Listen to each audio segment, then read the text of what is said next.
Everybody worries that it's a long time to be away from your family and off the planet. How do you feel about it? Well, it is a long time, and it's something that part of it I am not looking forward to.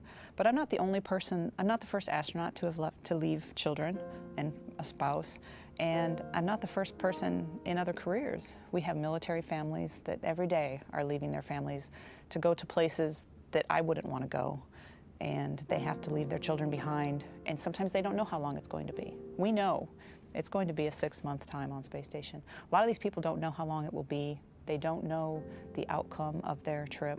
And so it's certainly not heroic for me to be leaving my family. People do it all the time. And I think it's something that a lot of families deal with and have ways of dealing with it. And we just deal with it the same way. It's still not fun, but it's comforting to know that I'm not the only person in the world that is suffering with this. So. It's bothersome. You know, nobody wants to leave their child for that long.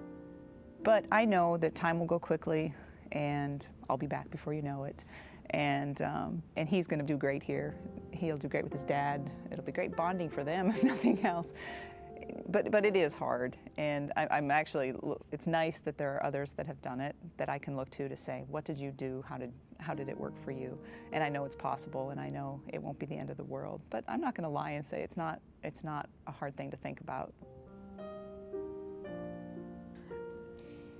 So will you be able to communicate with your family when you're up there? I will. The IP phone, as long as we have the KU band antenna coverage, I'm hoping that every day, I don't know if that's unrealistic or not, but every day call to my husband at least.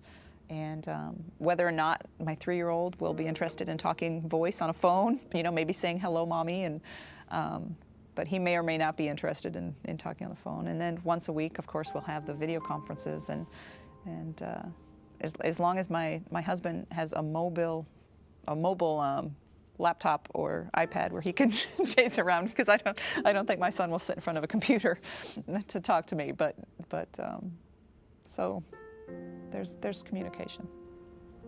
What kinds of things do you think you'd show him, like on those video conferences? I really want to show him floating, things floating, me floating. I think he'd get a kick out of it.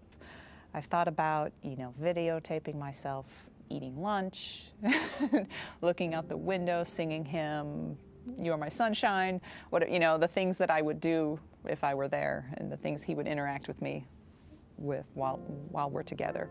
And so if I can find an efficient method of getting a video done every day, every other day, however many times, whatever makes sense at the time once I get there, and then downlink them and get them to him, I think he would really like that. And it would make me feel good too. And it's a nice keepsake then when the mission is done.